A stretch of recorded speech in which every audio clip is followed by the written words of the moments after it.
It's just naps sometimes do me worse than they help. Yeah, I enjoy them. I forgot to put this in Spreaker, so hold on. We'll do that. We're live. Hey, if you got this part of the video, you've got the live unedited edition. Home Gadget Geeks Thursday night. It is March 20th. At least I think that's the day. No, it's the 19th. 19th. Tomorrow, yeah. You know, when you're sequestered in your house for days on end, you kind of forget what day it is. That's kind of where I'm at today. We if you got this any other time than that, it just means you got the recorded version. We got some folks out in chat. We want to thank you for joining us tonight. Having some trouble finding Spreaker, so we'll get that up. We are live every Thursday, 8 p.m. Central, 9 Eastern. If you're joining us for the very first time, welcome. Glad to have you out here. We'll get started here in just a moment.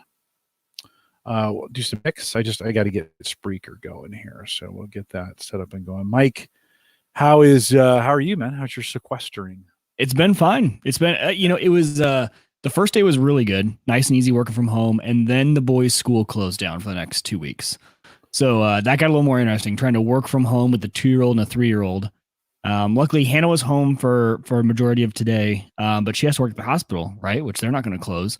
So it's a juggling act, but we're figuring it out. And I think everyone at work has been pretty understanding because everyone has kids talking in the background. Like you can just tell. I mean, with no schools and no daycares now, daycares are starting to close. Ours was going to hold out and not close. And then they just decided on Monday they're following the CDC recommendation and shutting down. So I think everyone's pretty understanding on calls. Because, I mean, my day is majority conference calls. And then some, needing to sit down, just be at the keyboard and knock out some work. But a lot of it is calls and things like that. So it's interesting. I have it pretty good because it's just me. Sarah's home, but it's really just us. Sammy is out of school. They're going to go remote or they're going to go virtual for the rest of the year. So did she come home then? I think she's going to just stay home. She never really went back. Got it. And, so, okay, that's looking good. So, yeah, she has stayed here. Sorry, hold on. You talk for a second. Yeah. Well, so around here in Nebraska, they didn't do a statewide closure. I know like a lot of states, looks like Tajowski's saying in Arkansas, they're closed until 4/17. Minnesota, California, like a lot of those states are doing statewide bans. Nebraska hasn't done that. They left it up to the districts. But all the school districts have closed. It was really down to the daycares and Montessori schools, things like that, like my boys go to.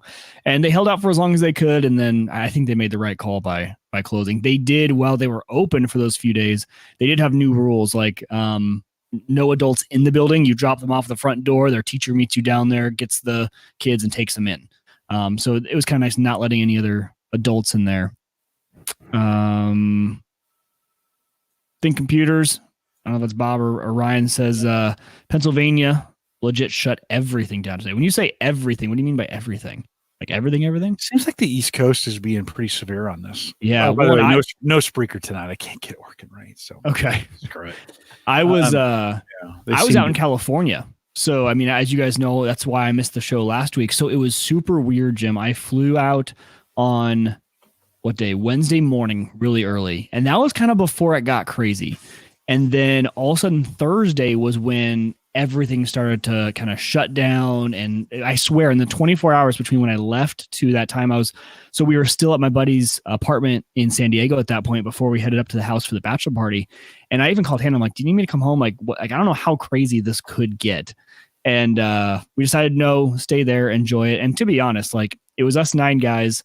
And we went up and we stayed in a house in like this remote part of northern, like way north of San Diego. At least it felt north. I don't know where Temecula is compared to everything. To me, it was north. It's north. It was north. Okay. Northeast. You go up the mountain, go a couple thousand feet up the. Yeah, it was up there. Yeah. Temecula is beautiful. I love it. And so we were, we were pretty much quarantined ourselves. Like, right, we didn't do too much. We didn't leave the house very often. We did go play golf, but besides that, we stayed in, so not too risky. But the airports were fine. But I didn't really notice anything different. The only thing different for me was my flight from Salt Lake to Omaha. It was really empty. I mean, I had one other person in my section, so I had like 3 rows ahead of me that were empty, and there were probably only 20 people on a flight that would hold 75. But that was the only time I noticed anything different in the whole travel experience. California, I will say though, we went to Costco on Friday to load up for the bachelor party. And we walked in. First of all, it took us like 45 minutes to get a parking spot. I just thought that was like typical California. I didn't know. And then we walked in though, and the line was all the way to the back. And so I went to the restroom and I went up front, and these guys were talking. They had been waiting in line for an hour and a half. And we got there right when it opened. So people had gotten their stuff and formed this huge line, and it was an hour and a half wait just to check out with your cart. So there were a few times where I noticed it. I thought I would have noticed it more in California, honestly. But when you were, even Sunday, when we got back, Monday, I was still there. I didn't leave till Monday night. The boardwalk, the beach was still populated. People walking around. The food place is still open. It wasn't as crazy as I thought it would be. Yeah. A little crazy here over here. Hold on. God, I'm kind of a mess tonight. Well, like nothing is said. I think. Well, I must have been sleeping before the show. Weird. I don't know. It's totally taking a nap. It's been a long 4 days, and I was up late last night and just was super tired. So I took a little nap before the show. So things are a little. Yeah. So Mark, it's so funny. So Mark, is there a show tonight? I'm like, yeah, we're live right now. He's like, oh, we're not on Spreaker. It's like, yeah, no, I'm sorry. Failed tonight on that one. We are on YouTube, right. Mark. So hopefully you've joined us and checked in the chat room. He says he got it. I didn't this weekend. I don't want to say I didn't take it seriously, but I was kind of like the last thing I thought was to go out and, hoard kind of thing. It didn't even cross my mind. Right. So I go into the store, I don't know, Saturday maybe or whatever. Sarah, we were supposed to do a birthday party for Sarah, and we canceled it, and I went just family. But I went to get some stuff for that party last minute. And, there's people with all these carts and just loading stuff up, and, bread and meat gone, just gone. Like the aisles are all disheveled. It's like, what the hell is going on? Like, what is and then and then I was like, well, okay, I still don't care. I think we're going to be fine. So I go home. Yeah. So thinking about it over the weekend, and I went back on Sunday to pick up some stuff. We go to the store probably 4 days a week, like just because we pick up a little bit. We're the same way. Bits of stuff, right? Is yours really close to your house? Yeah, Baker's just up the street. So I go in Sunday, and it's bad. It's worse. And I'm like, oh.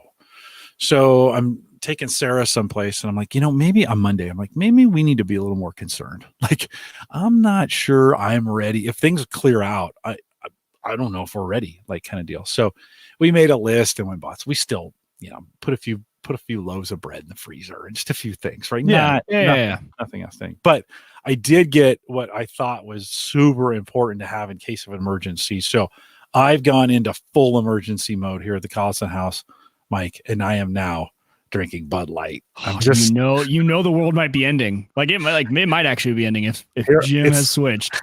It's in the house, and just to show you guys how serious I am about it. Right, I didn't switch cans. There it is, into the glass. That's what we're drinking tonight. No switcher, no switcheroo. CGI, no green screen here. So this is actually happening. No, you found a box of Shiner that has got what I did not know this existed. So Shiner has their variety pack essentially box. They call it their brewery tour. If you just go, our Hy-Vee had it just right underneath the regular 6 packs of Shiner, and the brewery tour has a bunch of different beers in it from Shiner. So for tonight, we're starting off with their Shiner Bohemian Black Lager. It's delicious, by the way. Super good. They have Daybreak session ales, right? They have very fruity ones. They have a Ruby Redbird, which is a kind of a grapefruity beer. They have this is another one of my favorites that actually I just had. This is their Shiner Cosmos Reserve. I had no idea. Maybe it's just because we don't get a bunch of the different variety of Shiner up here in Nebraska. I didn't even know they made this many. So it was pretty cool. I'll definitely be going back and get another one of those. I never see those flavors. Joe says, you picked up some bottled water. I did indeed. Oh, bottled water. Well, that's Bud Light, right? Hold on. Okay. We get, look at that. Look at the fine Look at the fine quality in that, and it makes a nice little head on there. I got to admit, had some sushi the other day, just a week ago, and before the world came to an end, and I got Bud Light with it out of the draft, and it's really good out of draft. It's just okay. This is like the Mac to Windows conversion you got me on. Like I talked so much mad stuff on Windows, like, oh, I'm never coming over. And then I tried. I'm like, oh, yeah, like, this isn't as bad as everyone said. And now the Bud Light, this isn't as bad as everyone said. Well, I still wouldn't. So we were having all these people over, and you're about to say I wouldn't buy it, but you just bought a 24 pack. Well, we were having these kids over. Like for Sarah's party, we were having her work friends, and they're all kids. They're all your age. And so then every time we have them over for beer, I'm like, hey, you guys want some craft beer? And they're like, do you have any Bud Light? And I'm like, are you freaking kidding me? Like I just offered you. And anyways, so I picked up the Bud Light just for them. And then I was like, well, I'll leave it in the garage. I asked Sarah, I said, do you want me to keep it? I can take it back. It was like $3, for 24 cans. So she's like, no, just keep it. So then tonight when I was thinking about, I didn't, about doing this little emergency section of the show that we were talking about, I thought, this will make a good beer pick. Oh yeah. Night. Yep. Yeah, there's something. Okay. Just so you know. Also, let me know during the show if I start to go weird, if my video or audio sounds weird, just type it in the chat. I'm running the folding at home stuff on this machine as we go, and I haven't had any issues yet, so I'm gonna keep it running. But let me know if it starts to get a little weird. I was getting some weird audio from you, Jim, but I think it was on my side. So chat, let me know if you heard that from Jim too. Or if you heard it from me. I'm getting really crappy upload again from Cox. So I don't really know.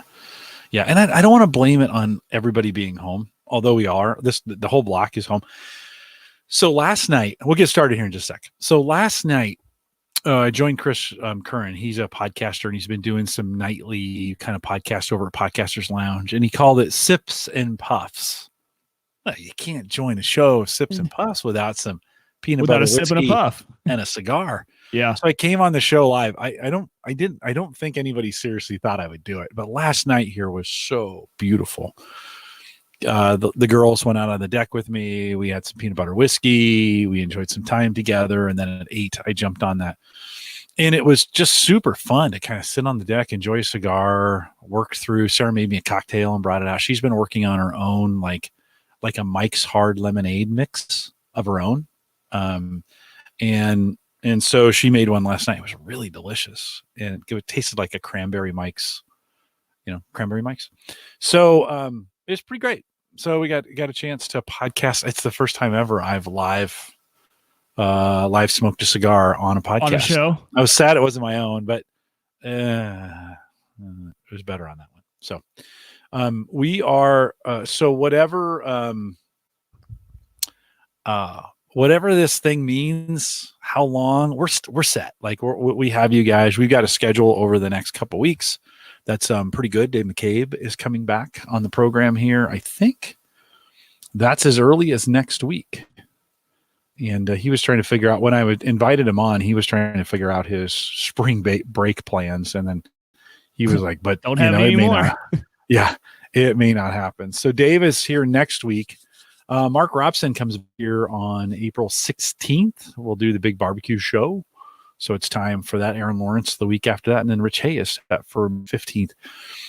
Mike, I'll talk about this during the show, but I'm kind of interested in during the summer doing some what I'm going to call Home Gadget Geeks roundtables. So you guys can submit topics to me, whatever you might be. Then we'll put them out in the social channels and say, who wants to join us for that? We'll get 2 or 3, maybe even 4 other people, kind of do a roundtable topic around some of those things. So we'll talk about it more in the show, but that'll be kind of a new segment coming up for summer/fall for us to do. Something I've been wanting to do for a while and just didn't really do it. And so I thought, let's pull this together. All right, guys. I'm super excited for that. And thanks guys and I know you guys are hopping in Discord. I think the live page, Jim, was last week's show. It wasn't updated. Ooh, did I not change that? It didn't, but Tajowski's taking care of us in chat. Lopta and Scooney were out there asking. Oh, no wonder. Okay, well, let me. Tajowski took care of us though and posted the link, so appreciate that, Tajowski. Always watching our back. I was sleeping. Literally, he was sleeping before the show. I must have been out cold. I have no idea what the heck I was doing. Let me fix that. Just let me update that for everybody else. You should be on the YouTube page anyways, right? Because that's where the chat room is. So, yeah. Yep. Yeah. Oh, I pulled up a page that has us locked up, and for a second I thought we were locked up. I was like, God, what else could I screw up tonight? Let me just drink some more Bud Light. What the heck? No, actually, it's pretty tasty. I could have been wrong. See? I could have been wrong the whole time, man. You have been wrong the whole time. Although, it's not I don't drink it for the taste, right? I drink it for, it's really cheap.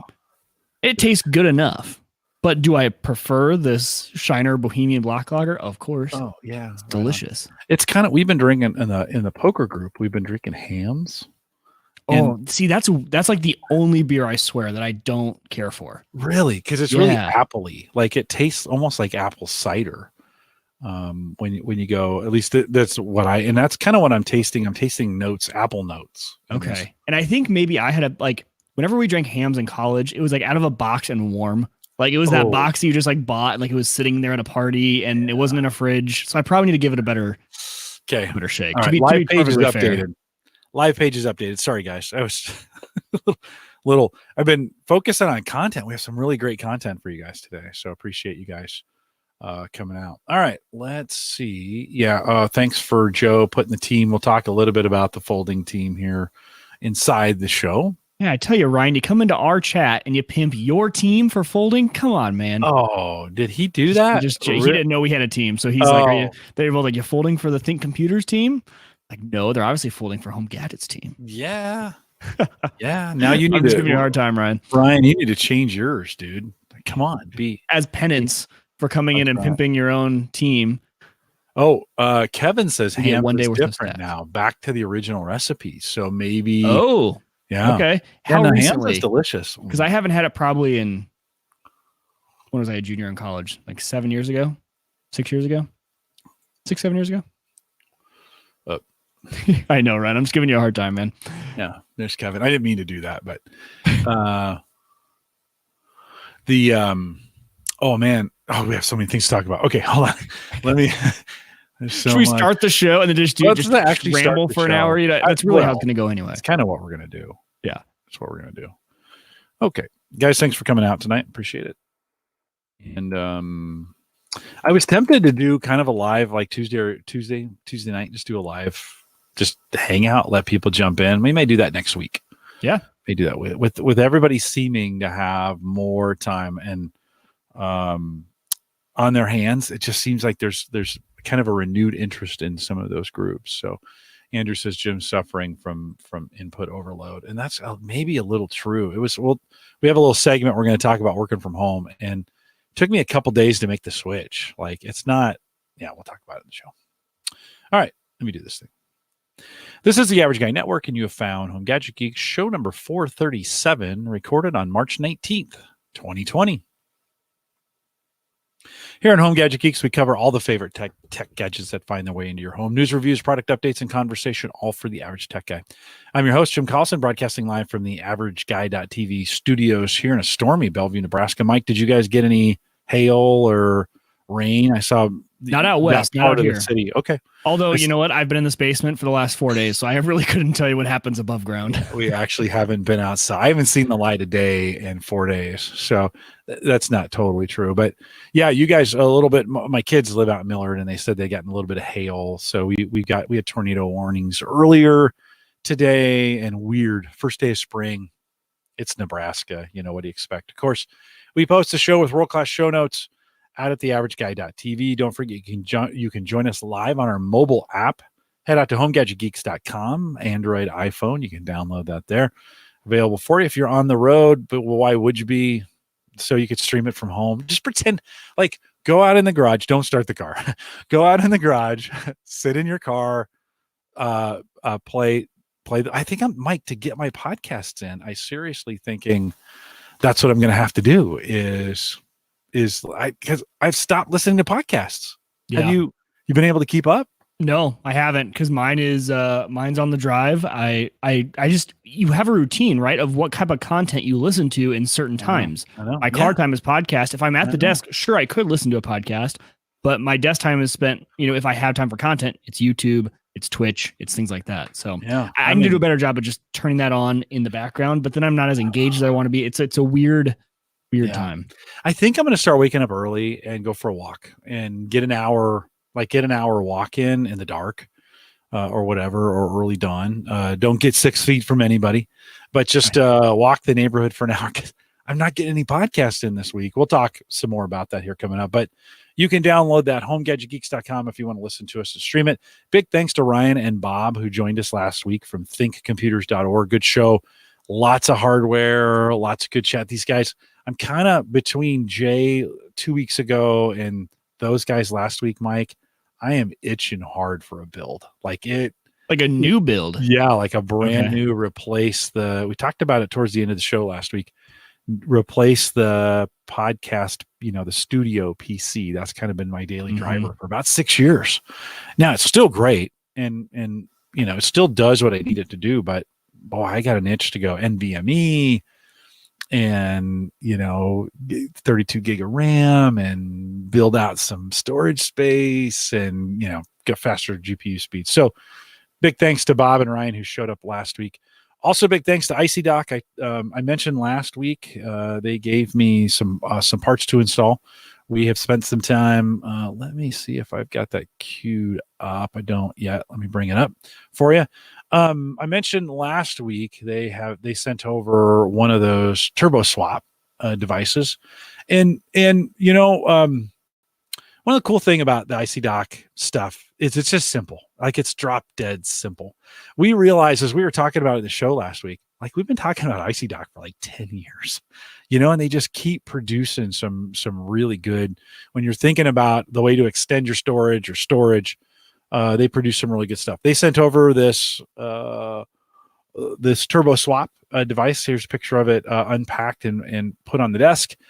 I literally, I'm trying to think what night it was. I think because I unboxed it Thursday, and then I had a really busy weekend. So Sunday night I was kind of napping here. Like I must sound like I'm 90 years old by the way I'm taking my naps, but I was napping here and I thought I got to put this thing in. So I kind of jarred myself awake in about 30 minutes, put the whole thing together. You can see that here. It actually took, so the drive that's at the bottom of this picture, you can see I've got 4 external drives. These are all hard drive mining at this point, right on burst. And I've got this drive sitting in this Alexum bay that we'd interviewed a while ago. And I've been wanting to get that internally. So on this particular PC, this is that Cooler Master case. It's got a bunch of different, it has 3 5.25. I'll say it right this week. I said 3.5 last week. 5.25-inch drive bays in there. There's 3, 3, and 3. I have this DV drive in one of them. And below that is a 3-bay IC dock enclosure that's in there. Took the hard drive out. One of the interesting things in that, Mike, look at that DVD. That's an old LightScribe DVD writer. This is almost like finding a cassette tape in your in your car. Like you're like, oh, where did this Journey cassette tape come from? Right. And so it's been in this box for so long. I kind of hiding in plain sight. Yeah, I kind of thought this is kind of cool. So it went in the drawer. It'll become part of the, things that you wish you'd held on to so you could come back to them. So pretty cool. This was a really nice DVD writer. And I can't tell you how many, I wrote a bunch of DVDs back in the day. Again, we would never do that anymore, but this is the one you could flip over and then you could write a design on the top. So it would what? Really? Yeah, it would like label the DVD for you. Oh, yeah. Cool. Yeah, it was super cool. So pulled that out, took the turbo swap, put that in, goes in super easy. You can see it fully installed here. I didn't even really have to pull the case out to get this thing in. Took the side off, put it in, inserted the drive into the bay. You kind of push it in. It catches when you do it. Shut the door, and away you go. It's got some interesting, which I hadn't really seen in advance here. One, it's got, if you look right here, that there's a fan underneath it, which is cool. I hadn't seen that at first, but that is actually, you can manually set the speed on the front. for the fan. And then next to it is power on and off. So if you want to swap this thing, you can just turn off the drive, open it up, pull it out, put a new drive in, close it, turn it on, and you're in business. You don't have to do anything with it besides that. So in and working, Vincent, thanks for sending that over. It was a super easy install, a great way. If I was in a situation, Mike, where I needed to swap that drive out kind of on a regular basis, it'd work great. And I would think when I was writing or plotting for Burst, and I was that would have been perfect. It would have been perfect. And I was constantly pulling drives in and out of this. Some of those times I was putting them and burning them inside the docks, which was okay. Not really the fastest, and I could have done better than that. This would have been you get straight access to one of the 6 gigabit, SATA ports and not over USB, and that would have been great. I didn't take any pictures of it, but I have that LSI card that I bought for $25. Thanks, Kevin Schoonover, for the recommendation. It got installed at the same time, and I didn't run anything to it. You see these 3 IC dock bays that are right here. These 1, 2, 3. So that's a 3 in a 2 bay slot, right? They make those available. What I'm really looking at, what I'm kind of keeping my eyes on, is that 5 in 3. So it's 5 bays across, and it goes in a 3 by the 5 1/4 inch drive that'll fit. And I have 2 bays for that, and I have 8 on this new LSI card. I've got 8 new ports. And so there's 3 drives installed in here. I've got 4 up in there. That's 7. And I've got a couple that I could chuck. That'd be really nice. They would fill up those. So hopefully that is coming up. That's kind of what we're shooting for. We'll get this running and see where things go with it. But those are kind of the plans. I'd love to see 2 IC dock enclosures in there on the big 5 bays, and to kind of make that a monster rig. That thing's getting a little heavy with the hard drives that are in there. So a great way to do unraid too, with a tower. Yeah, no, it's been if you have the old tower that has those 5 1/4 inch drives. This motherboard supports up to 7 SATA ports, and so already there's a bunch in there. And then of course I can extend that out. The Unraid box also supports 6 SATA, which was unusual. So that's got plenty of room for expansion as well. And we'll talk a little bit more about Unraid. But thanks IC Doc for that, running well. I think in this community, it goes without saying, they're creating some pretty cool enclosures.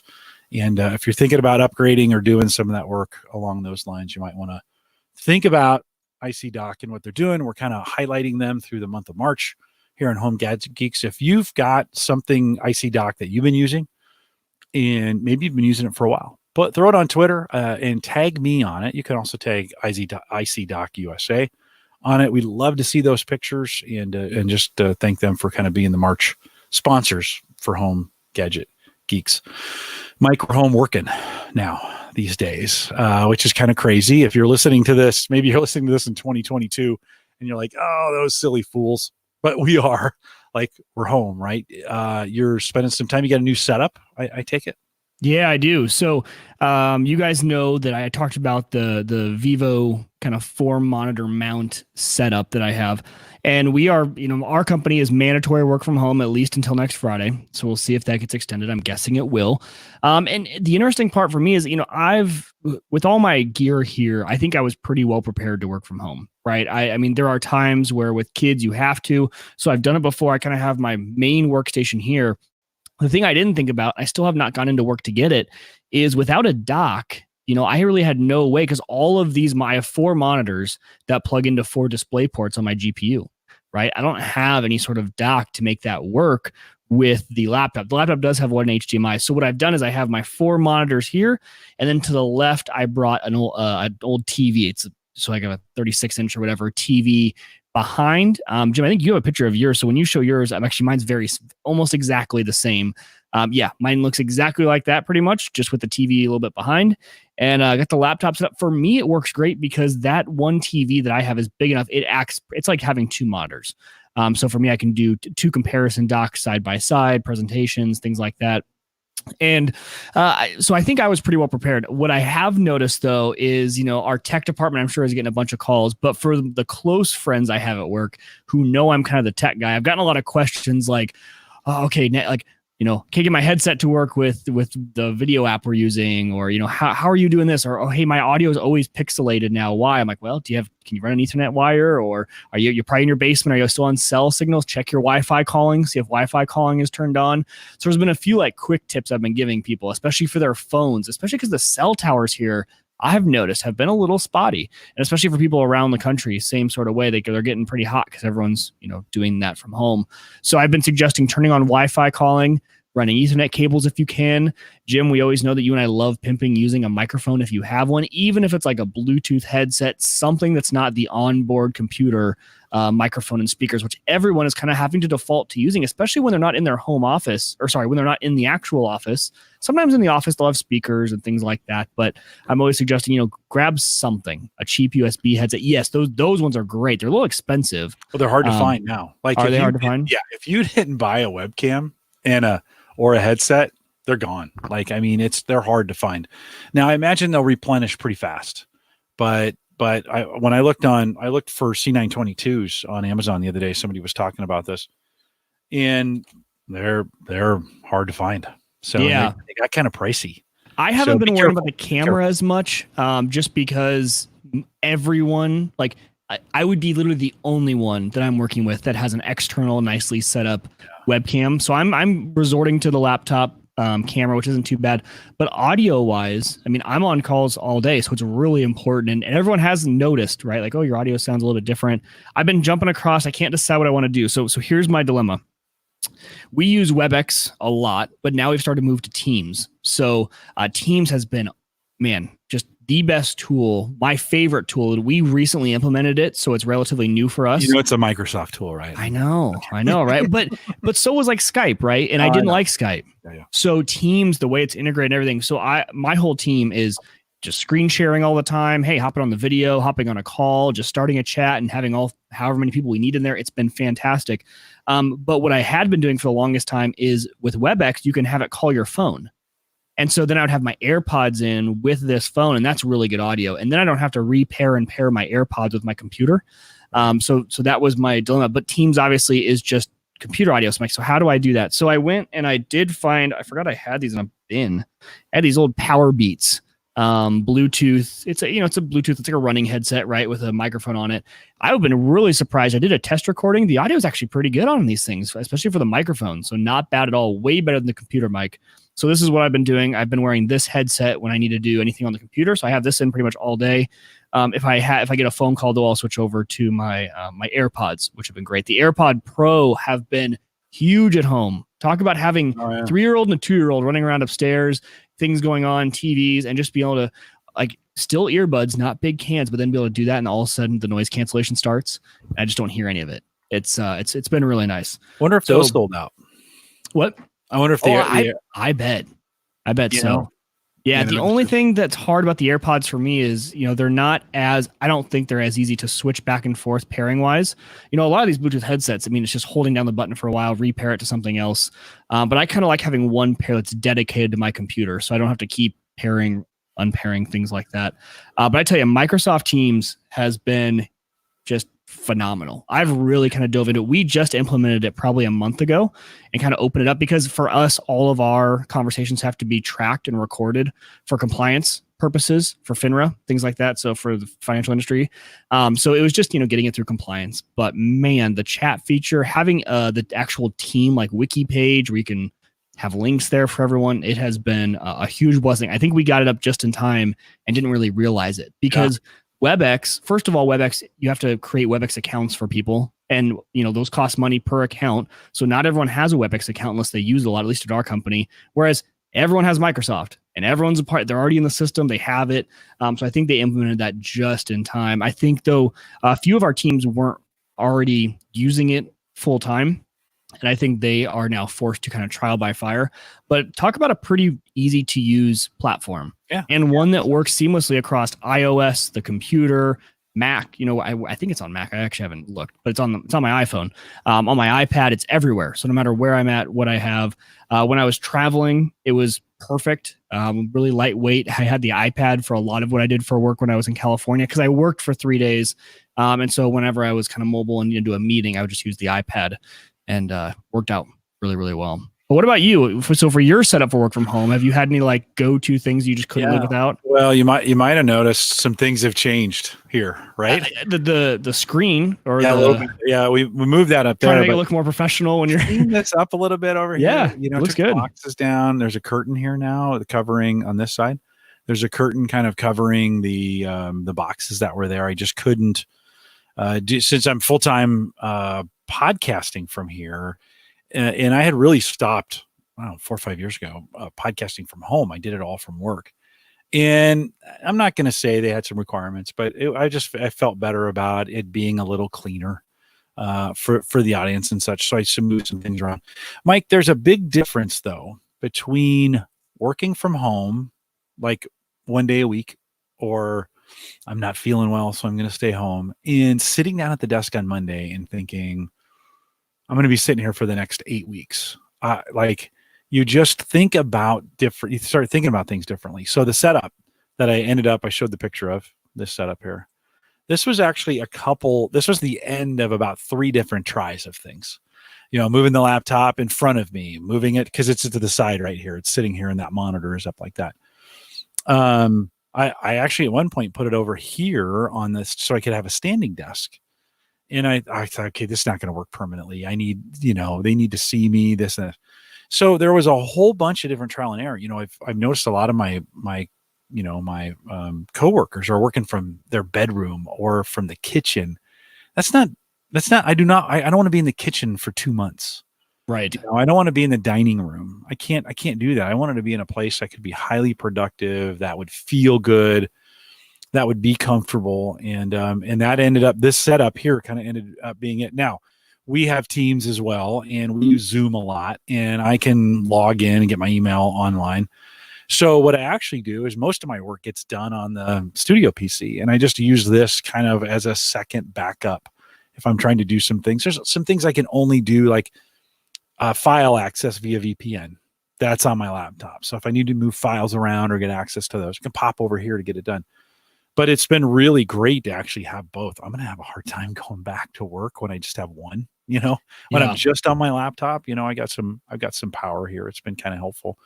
So that day on Monday, I spent a lot of time trying a lot of different configurations, and it was very different for me to think I'm going to be in this spot for a while. I need to set it up for more permanence than just carrying my laptop, than just sitting at the dining room table. That wasn't going to work.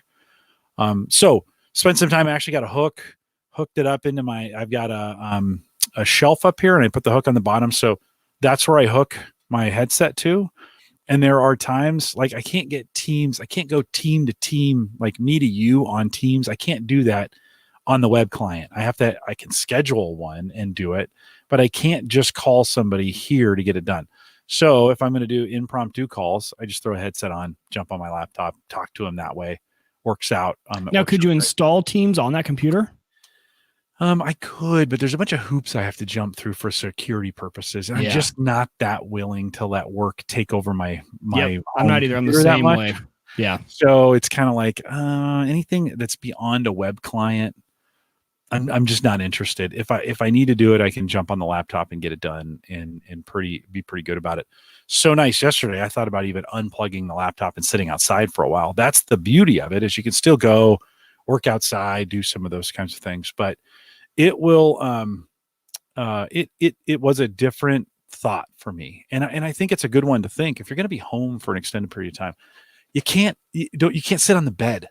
Like that's not, I called a guy yesterday and he was sitting on his bed and I was like, you're gonna do this. He's like, well, my wife, and this is another thing. Somebody mentioned in the chat room, they were ready to work from home, but not both. Right. That's a great point. Yeah. Yeah. Yeah. So, you're like, I can't imagine if Hannah was working from home too. I was just talking to somebody today on a call and she was in Australia, and she's like, yeah, I'm out here on the deck. My husband's taking a call right now and they don't want to hear me and I don't want to hear them. It's like, oh, like, yeah, now it's like, it's almost like a shared work environment where you have to kind of start thinking about, it's got to be okay. Got to be able to put headphones on and get past the noise, right? You have to do some things maybe to make a difference. So this whole experiment is kind of what I'm thinking is, and you're going to watch over the next probably 6 to 8 weeks my hair get long, and my stylist called. It's like, hey, we're not they're staying in business, but we're not cutting hair for the foreseeable future. I'm like, oh yikes, I didn't even think about that. I didn't either. So yikes. Yeah, that's the first time I even thought about a haircut. You could probably go to a small barbershop if you wanted to, but somewhere. Do you really want somebody else? Like, I don't want somebody yeah. to cut my hair. Same person's done it for forever. She knows it. Yeah, no, right on. Ryan says 4-week lead time on the C920s and 922s, according to his source. Wow. We have seen this, and our church did this. In fact, my church pinged me tonight right before the show, and they were like, hey, we're recording Sunday service tonight. Can you come down? And I was like, no, sorry. I can't. Not tonight, not on Thursday. And we went to church Sunday, and we did one service. We normally do 3. We did one service and just streamed it and recorded it, right? This week, they're going to pre-record it. And what they've done is scheduled everybody separate. So not everybody's there at the same time. So like the band comes in, and it can only be the band, right? Because we have this Douglas County has this 10-person rule now, right? No more. So someone's going to edit it together or what? Yeah. So no, they'll bring the band in and do the music, and then they'll leave, and then the pastor will come in by himself and he'll do the message, and then he'll leave, and then the other parts need to be done separately. So it's just interesting what we're having to do just to get past this. John says he's supposed to get his haircut today, but she canceled me. Hated to miss so close. Yeah, like now, okay, you're probably 4 to 8 weeks out. And just think, Mike, when we restart all these services, Mark said he got his cut tonight, short, in case it'll be a while. Reminded me of a day when we got deployed. I was in the military. We got deployed for the first Gulf War down to the National Training Center. We got deployed over a weekend. So like they told us Friday, we deployed Monday. No time to do anything. And we got down there. And we'd been there a couple of days, and they're like, okay, who needs a haircut? And for our first sergeant got some clippers out, and we got the worst haircuts of our life there. I'll never forget that. It was horrible. Because none of you had time to get one before you left, right? No, heck no. We did. Yeah. He was trying to make a point, but he was, in other words, like, you should have been keeping up with this before. Yeah.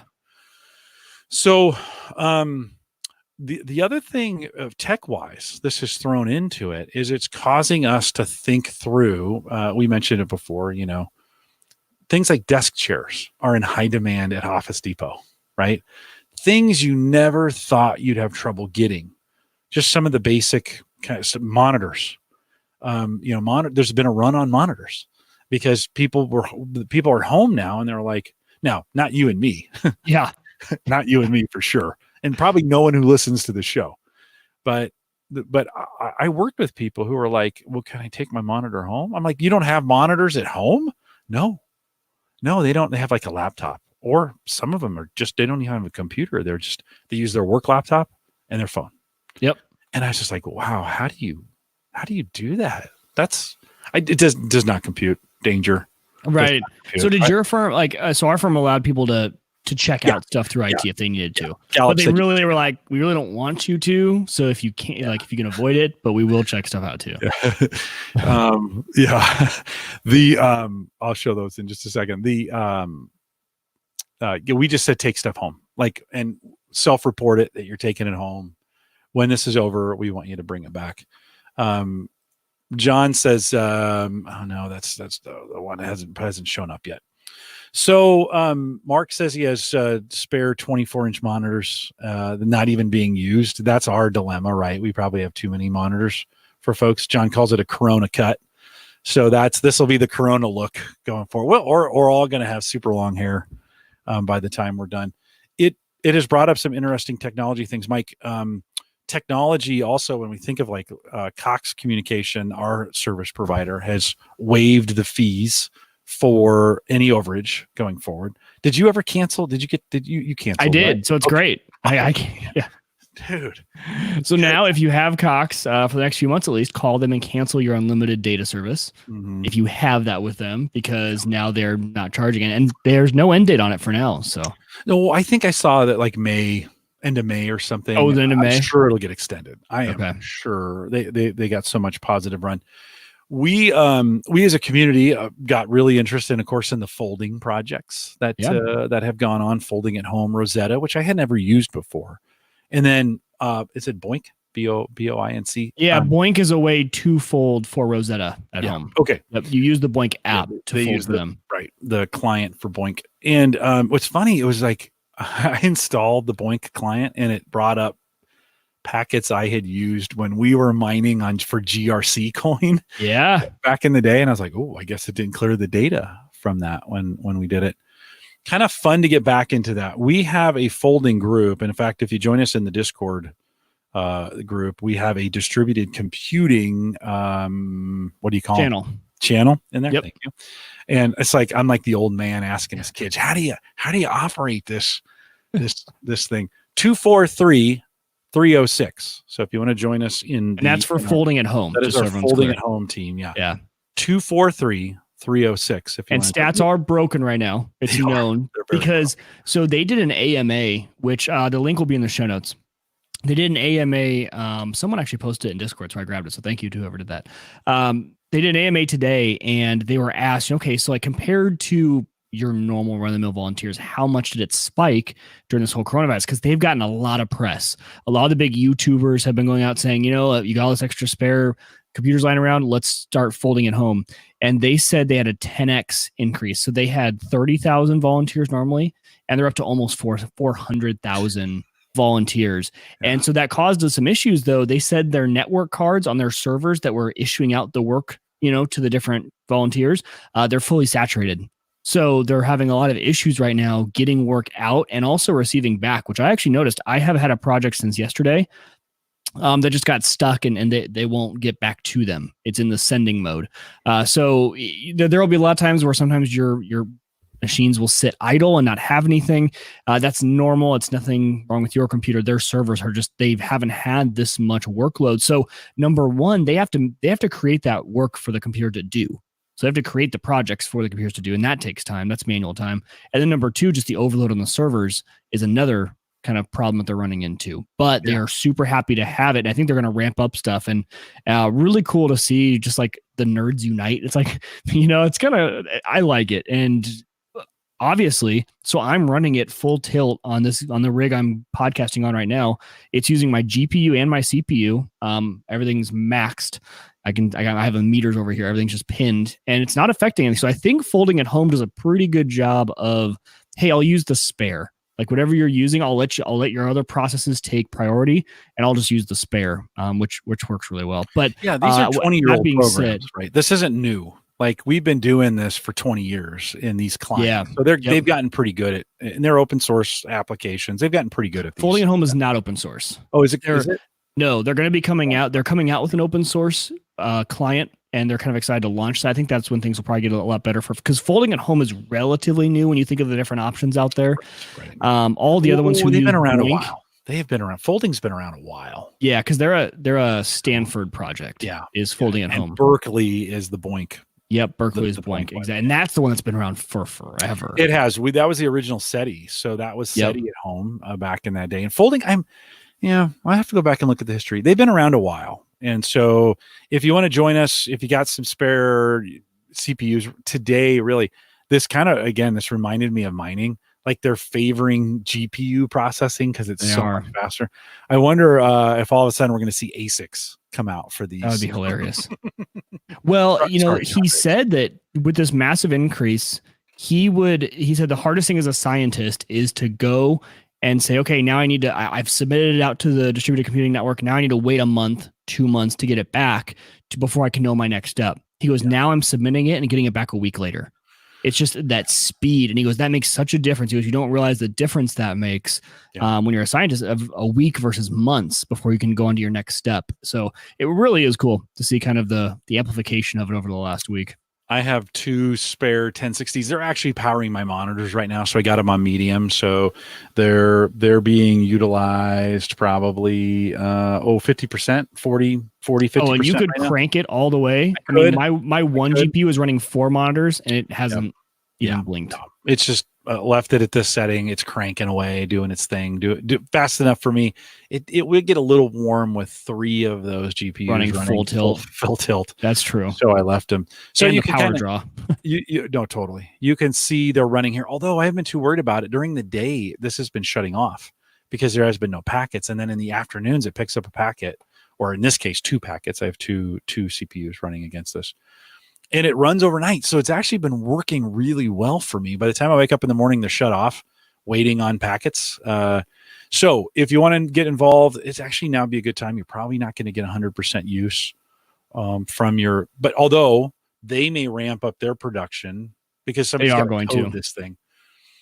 They may ramp it up to get it done. Ryan says he was folding proteins back in 2002. Yeah, right at the 2000, 2001, 2002 is when a lot of those, when we first saw those. So if you want to get involved that way, a great way to do it. Mike, there's also, and I'll show this here while you're talking about, there's also a Twitch. Let me see if I can find this guy. There's Kernel Panic on Twitch. Yeah. Hold so this guy has, so he was actually the one in the AMA who was kind of talking about asking some of the questions and things. So he just takes his screen and he throws it up on Twitch as a stream. Yeah. So a really cool way. I kind of love stuff like this for people to kind of check in, mainly because it, gets awareness around the thing. Kind of people see it like, oh, what is that? What could I be doing? And so this guy is I was actually in his chat earlier tonight and I was talking to him. He's a former miner who did not, kind of like Jim, didn't sell the cards, kept them around. And now he's been folding with them for a while. And so he said, he's pulling about 1,000 to 1,500 watts, depending total, which totally brings me back to the mining days. And him and I were actually joking about how cool it would be if someone figured out how to get pretty much how you could mine an altcoin and fold proteins on the same as a same process. Right? I mean, we've seen that before with the certain mining activities being able to be duplicated for certain things. And so if there it would be really cool, kind of like a GRC coin, but while you're folding the proteins, while you're doing those simulations to be able to mine an altcoin, would be kind of interesting. Mm-hmm. But yeah, kind of a cool guy. He's just out there. He's just streaming it for fun so that people can go out and see what the setup is like. He's got 10 people watching him right now. Yeah, I sat there and he's kind of fun to talk to. He's sitting there, he's able to talk to, and he's one of us. Totally, like he is he could be a total viewer of the show because we were talking about mining and cards and power draw on him, and he really cool guy. So if you want to check it out and just see what it looks like, you can head over to twitch.tv/Kernel Panic. What's and Panic has a K at the end, PANICK. Okay, super cool. I was showing my setup. And I just love to watch the numbers on this thing. It would be cool. I think you can throw some visualizations at it as well, but it's just kind of been fun to get back and mess with this and tweak it a little bit. One of those new things, knowing you're doing something good. I leave it up on the same thing as you do. I like watching the numbers. The visualizer I think is broken right now. It runs a demo. It doesn't actually show what your machine is working on. But it is kind of nice. I do have my GPU kind of face a little bit more towards me, so I'm getting a little bit of the heat coming off it, which in this basement is very appreciated. Let's also look at not just the show notes. Where do they want to go with this? Oh, wanted to talk a little bit about not rock your strengths. That was something different. I also wanted to talk about some platforms that's get kind of interesting that have been tracking this. But it's funny, Mike, a couple weeks ago, I kind of presented this to you as like, hey, you want to talk about this? And you're like, nah, I don't think I do. I did. I was the down player who was proven very wrong very quickly. Well, and whether it is or it isn't, right? The fact of it is we're in this situation now, right? And we're responding to it. But out on Android Central, and I'll throw this link in the show notes as well, a map of smart thermometers in the US show just how sick Americans are right now, right? And so the concept is based on what we're setting our thermostats at, that can in a large scale, that could be a predictive indicator. This headline is actually misleading in some ways. We don't know, and they don't know. We don't have enough data to know if this is really the truth. But it got me thinking about sensors and thermometers and some of our automation where we're getting this data on things that we're doing. And could that start being a predictive indicator? We don't, here in the United States, our testing is really, really poor. I don't know if that's going to get fixed anytime soon, but we just don't have a lot of kits to test. with folks. Could you use home automation, Mike, to be able to start looking at some of these things, whether we're seeing higher average daily temps set on thermostats as people are cold because they have a fever, right? Could this be a predictive indicator of that? And or could they, turning the in Florida's case, turning down the air conditioner to keep the house a little bit warmer in that? I know. What do you think as you think about? Let me ask you this question. Say we could, based on some of this home automation data, we could start seeing pockets maybe more clearly than we're seeing them now. Would it be worth it to be able to get that data and have the government use it? No, I'm going to be the no guy. I'm always the privacy guy, and I think that is the glimmering light of what it could be used for, and then there is the million other ways that it could be used negatively. So it's cool. It's interesting. I won't be signing up for that service if they want to track my stuff. Although I'm sure I do with everything. I have an Ecobee. Who knows what's in the TOS there, what's in the TOS on the Amazon devices. So I'm sure I already gave them that authority. But if I haven't yet, I wouldn't want to. Yeah. Yeah. Well, it's an interesting. Let's just get better at actually being able to test our patients. That's a novel concept.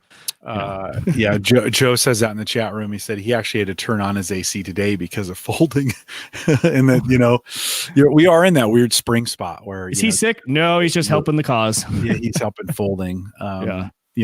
There's also a John Hopkins site which I find much more useful, and this is actually what spurred the conversation with you 2 weeks ago. When I thought about this, one of the guys at work shared this to me, and it's an attempt to get in early on. When this was starting in China, there was a lot of misinformation about the numbers. Where was it? Where was it really? What are the real numbers? Those kinds of things. And by the way, there are some scams going on around this map. The map got so popular, some folks kind of cloned it, and then we're adding ransomware ads or something. No, it was malicious in its nature. So be very, very careful. I've got this from coronavirus.jhu.edu and then /map.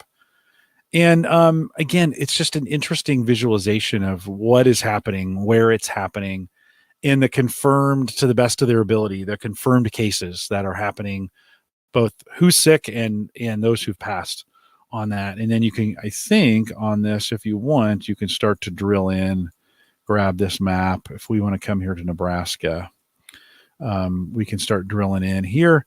We actually have a pretty small number here in the state of Nebraska. Yeah. I imagine that will grow over time.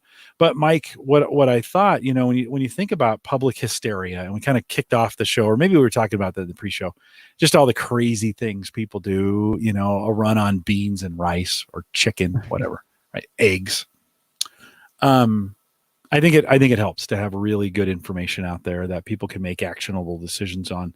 And yeah, this could get bad. I think some folks have thought like we're trying to stop it. We're not going to stop it. Like, this isn't about stopping this thing. It's about slowing it down a little bit, so we can kind of handle this as it goes through. It's going to have some ramifications in our society. Do you think we're implementing a whole bunch of tech? Just when you think about working from home and going to Teams, and now most businesses know they could let their people work at home and probably have them be pretty productive. Man, yeah. I've been super productive over the last 4 days. So productive, I had to take a nap before the show today.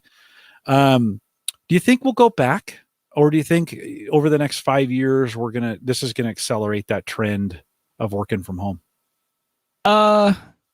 No, I think we'll go back. And I think this will have a more profound impact than we think, though. I do think there will be hasn't it been nice to slow down and see our family?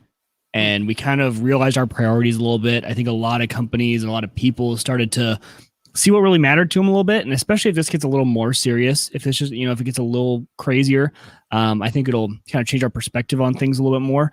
So, but I think we'll go back. Like, for me, especially, I think no matter how much we can do it, I don't think I like it.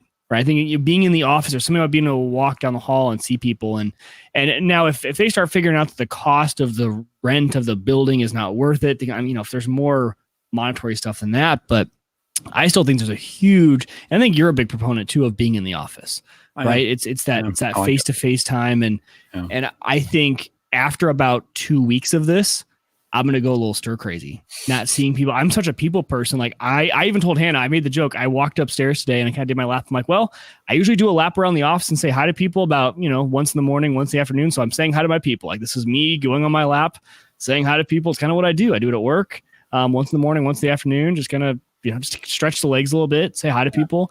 And I couldn't do it. There's still not enough tech. There's not enough good ways to have that constant interaction with people, right? It has to be very intentional here. It has to be calling someone, setting up a time.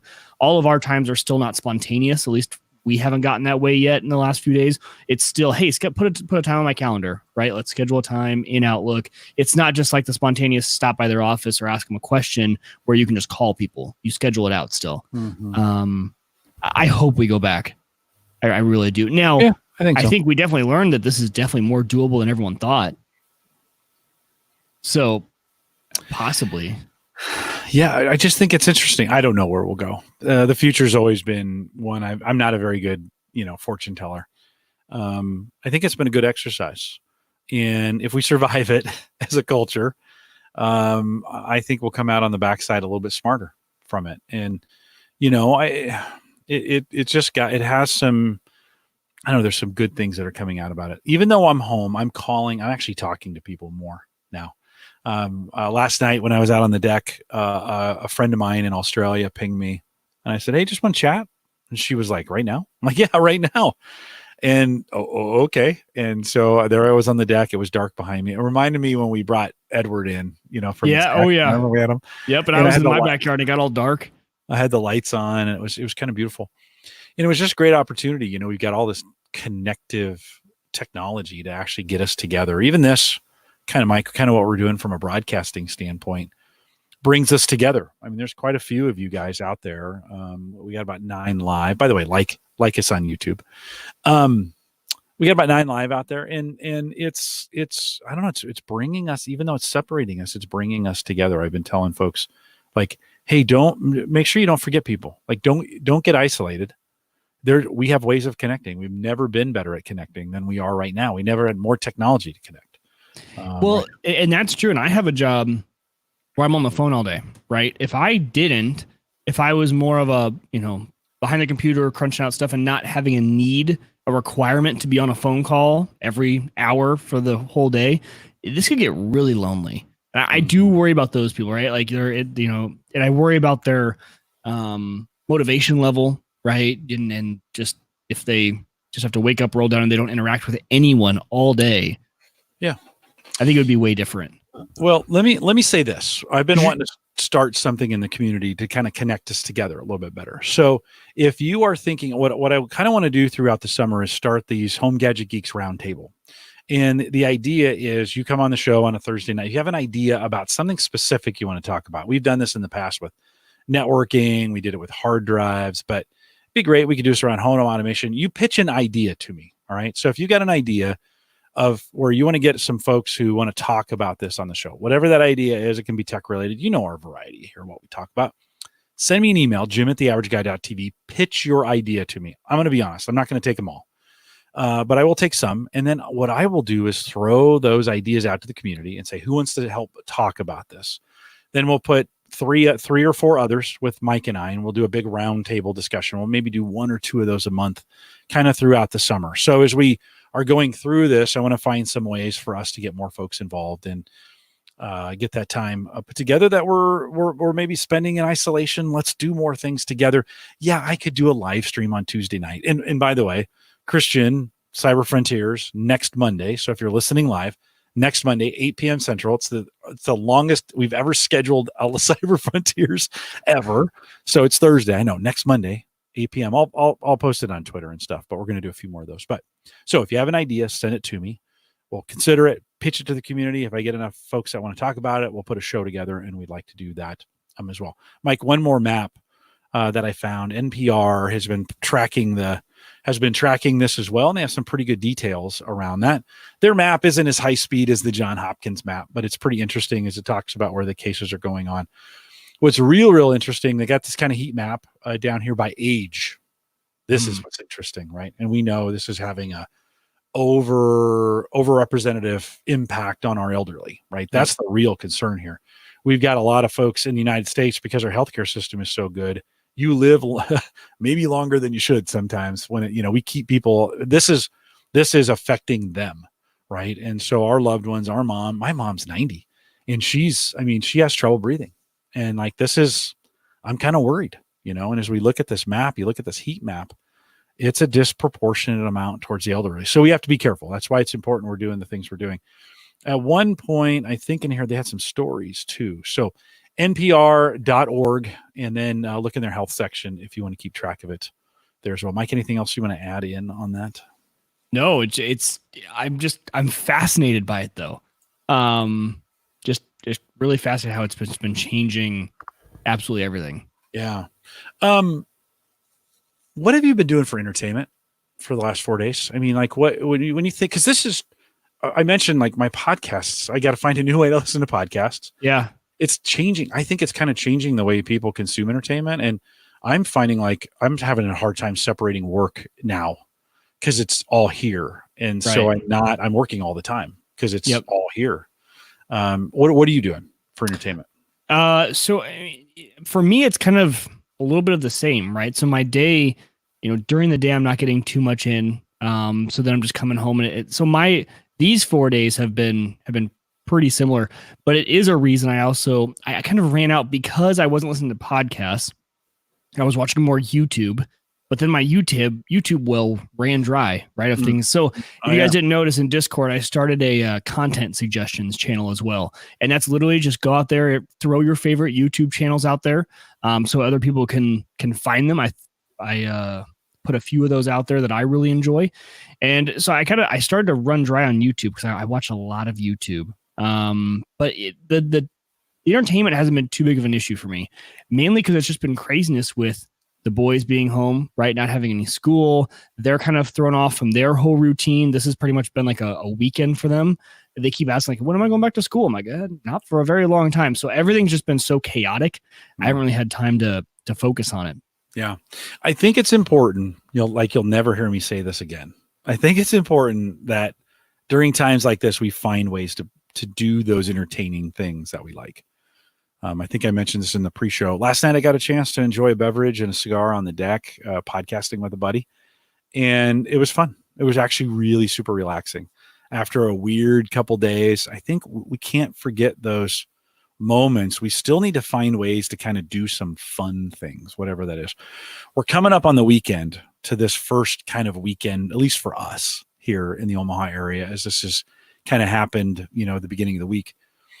And I think that's going to be telling. Like, I'm going to kind of think like, man, what do I do on a Saturday when I can't go anywhere? Now I'm going to podcast with Dave Jackson in the morning, so that's not going to change.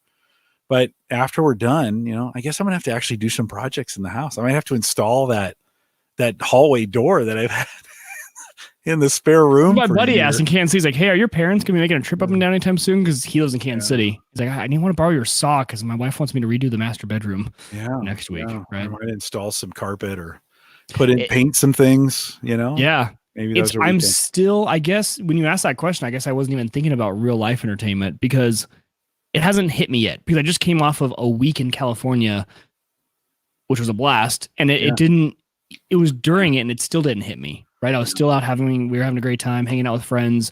So I think you're right. This week, it'll be the first week where it hits me of, we can't. And like even taking the kids, like we take the kids, there's like a play gym indoor area with trampolines and stuff. We take them there all the time and can't do that. Right. Like what do you do on to entertain the kids? Hopefully it's good weather so I can at least I don't throw them outside. I don't think it's going to be. I think it's going to be rain. We've had a lot of rain. And I think we're gonna have some more tonight. It really changes our rhythm. With the only thing comparable, and these are not comparable, but the only thing that I can remember of like this was 9/11, and they canceled all sporting events for the weekend, and we were like everybody kind of got together. America kind of came together, right? And we went back to work. That happened on a Tuesday. We canceled everything for the weekend, and everything got rescheduled, and we went back to life the second weekend. And games were played, and patriotism was displayed, and we celebrated our first responders. And I mean, it was incredible, right? It was an incredible day to be a patriot here in the United States. But the next week, it was pretty much, we were back to normal for in a lot of cases. Now, I don't want to minimize. There's a lot of people's lives, lots of people's lives that were put in turmoil, including our military, who were then deployed and were gone for a while. And so for them, it wasn't, right. But when I think about America in general, we slowly went back to normal, but we worked and we, all these things. This is different in some regard, that like we're all thinking 6 to 8 weeks, and that's a long like that's as long as people are in basic training in the Army, or were. I think it's 12 now, but that's a long time. Like 8 weeks is a long time, Mike. So I think a couple things we have to do. One, we have to check on each other. So if you're part of the Home Gadget Geeks community, if you're feeling lonely or isolated, if you need somebody to talk to, for God's sakes, reach out, right? There's a million ways to contact us. Right? Well, and it's a great way. This is a perfect use case for go use that voice channel in Discord. Anyone, you guys know it's almost like a chat. You can just hop in there and just talk. So he's like, hey, let's go chat in there. You can just chat to people if you want to chat via voice. Yeah. You guys can find each other in Discord. You guys can whatever. But that's actually a great platform. Even just hearing someone, just talking it out and having some fun conversation. So feel free, guys, that those voice channels are for you guys to use whenever you guys want. Yeah, do it that way. Send us an email, jim@theaverageguy.tv. Track us, get us on Twitter, do those kinds of things. Don't feel isolated during the situation. Don't certainly let it lead to some things. Continue to, if you're stuck, like do some things, like get out there and as far as socially get out there, we're here for you. So I want folks to know, like, yeah, this is a pretty unique time. Like, I've never gone through anything like this, where, you're kind of thinking like, oh my gosh, like we could be hunkered down for 8 weeks, and it could be longer. Who knows? Right. I don't want to be an alarmist. We have no idea how long it's going to take. We'll get through this. We're going to be fine. But, if you are not feeling fine, please let somebody know. Yeah. By the time you're hearing this, it's going to be the weekend for a lot of folks, or maybe it's 2 weekends from now. Probably not too bad this weekend, Mike, but I think we start getting a little stir crazy, and it's going to get a little weird. The great part is you and I will be here every Thursday, and we'll be able to document it throughout the way, right? We'll have a weekly update for our history books. Yeah, we will. We will for sure. So one of those things, God, I couldn't have picked up a better project than Unraid. Like, because it's endless. Like there's literally endless. Yes. You got me hooked on the LAN cache, kind of the LAN party concept, right? Where you can install some software, and we just had a big patch update for Microsoft. They kind of messed it up, but we had a big Microsoft update, and it caches that update in one spot, and then the other PCs. Holy cow! Had that changed, Mike? That changed my life. You like it? Okay, this is great, because we have not talked about it since we initially said that you said, okay, I might set it up. Oh, it does Windows updates. That was the hook for you. I haven't talked to you since you actually got it hooked up. So yeah, I want to hear how this went for you. Because for me, I only have 2 Windows machines. One is a VM, and one is this rig I'm talking to you on. So it's not as big of a deal for me. I look at it from a gaming perspective. I have Xboxes in the house, multiple, and those can be hundreds of gigs of games that it'll cache. But I want to know how it works from the Windows side. Yeah. Worked out really, really well. When we think about the productivity increase. So I have 7, 8, maybe 9 computers here in the house. And those, it cached it once, and then it would just pull from that cache for each time after that. And it was going so fast on some of them. I was like, I would start the, Did you even go? No, exactly. Be like, hey, and, so it's just different. It really sped things up. It was kind of cool. And then I geeked out over going into the dashboard and watching just exactly how much, speed it was pulling, or how much storage it was. So what it was storing and how it was storing it, and some of those kind of things. So pretty cool. Pretty cool. I want to ask you, So I've got that. It's works great. Works for Windows. Also, Well, we works for a should whole mention for bunch of Unraid users different- what you actually were using for that. Yeah. What's the exact LAN cache bundle. Okay. So if you go into community applications, search LAN cache bundle. I mean, Jim, at least it was the easiest setup you could ever ask for. There's not even any alterations you really need to make to the template. Download it, hit apply, and then go to your router and plug in the IP address of the IP address you gave that Docker in Unraid, and you're done. 5 minutes probably you could have it up and running, I'd say. Maybe 10. It wasn't long at all. Yeah. Like And the great part about it is you don't have to go program it fast. on each computer, because if you do it at the router level, just send all your DNS traffic through it, and then it will forward on. You get to set what DNS you want it to use for upstream. 1.1.1.1 is the default. Yeah. So for if y'all are wondering what we're talking about, and it not only does Windows updates, it does Origin. So we're talking about Apex. We're talking about Stream, anything from the Stream library for Stream games. Xbox. I don't know if it does PS4. For sure, Xbox. Jim, I had the same thing. I re-downloaded because I had erased one of my hard drives. I re-downloaded Forza. That's a 70 gigabyte game. And then I got the Call of Duty, which is 100 gig. So it's 170 right there. That would have been doubled between my two Xboxes. Mm-hmm. And it just did it once for the first one. And then the second one, not only was it fast, but think about how much data that saved. Now, we just talked about Cox not charging for data overages. It won't be that way. Normally, it won't be that way forever. That saved me 170 gig worth of data. That's a lot. Right? That's more than a tenth of my overall allowance. So it's a really cool, easy Docker to put on. Really easy. In fact, I pinged you at one point. I was working on it, and I had a few questions, and I pinged you, and I was like, "Hey, you got a few minutes?" And you're like, "Nope." Yes. So you're like, "Nope." And I'm like, "Oh, okay. Well, I'll figure this out. Not a big deal. I wanted to chat with you while I did this." That's what's usually what you and I like to do while working on a project. Yeah, just ping questions off. Used to do this with Christian all the time, where it would be like, you're not even talking, you just have the video up and you're both doing something. Yeah, right on. It's just kind of fun. Yep. And I got it figured out pretty simply. Got the DNS changed, got the thing set up, did the thing of the deal, and boom, boom, boom. Started running it, and it started caching right away. I think I saw the Xbox update come through on it because it got pretty big. Yep. On me. And so really, really cool. So what should I do next? This is going to become a segment here at the end of the show for the next couple weeks. Like, what should Jim do next on his Unraid server? So you've already told me that you want to keep Plex on your NVIDIA Shield and not want to move that over, right? I do. Yeah. I think the next the biggest one, and probably the one that'll take you the most time, but just to have it and to play with it, is Nextcloud. Okay. Have you run a deployment of OwnCloud or Nextcloud before? We had them on the show. Yeah. We talked about it. I've looked at their software. Even just to play with it, it would be one of those that would scratch your itch for setting something up. Okay. If you really want to get that up and running. Is it a Docker or a VM? Docker. Okay, perfect. Yep. So it's a Docker. So Space Invader, if you haven't watched one of his videos yet, you haven't done Unraid, and because he's just the end all be all source for everything. Okay. He has a great video on how to do it. So run Nextcloud, because what that'll get you as well is you'll have to install the Let's Encrypt Docker. So you'll get working on a reverse proxy. Okay. Right. And then you can start really playing around with, because I don't know if you really have any. For me, Sighthound is really the only one, but you have Sighthound too. I do. Anything that you would need to port forward historically, just get that all moved over to a Let's Encrypt. Okay. So this will kind of lead you down a nice path, because I learned about Let's Encrypt and how to set it up through that video from Space Invader on how to set up Nextcloud. Right. So it leads you down a chain of getting all that stuff set up. Yep. Then after that, you could, is LastPass still a sponsor? No.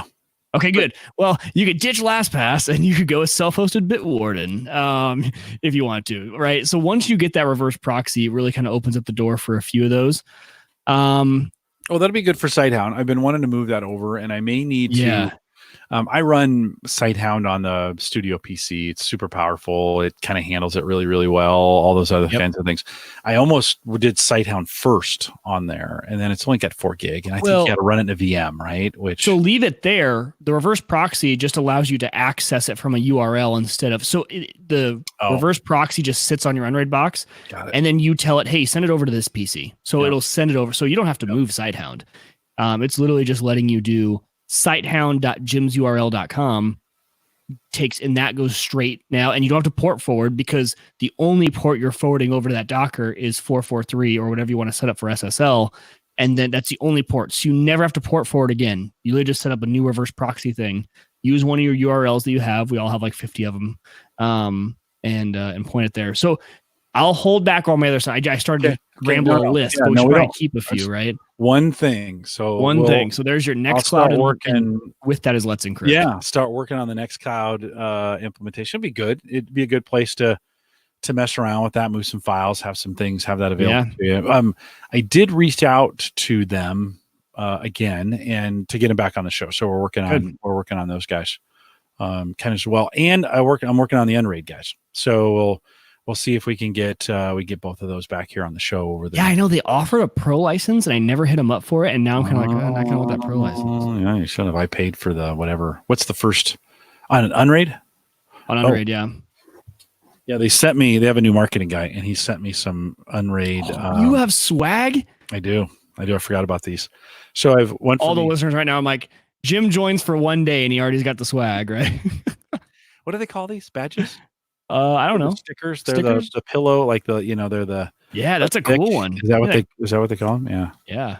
Yeah. So big thanks, Spencer Jones over there at Lime. That's fantastic.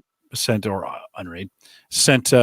over. They sent me a nice card as well, and they said we're looking forward to having you guys on. So we'll have them. I might have them scheduled. Let me look. I forgot if we have them. I'm so glad that Lane Cash worked out for you.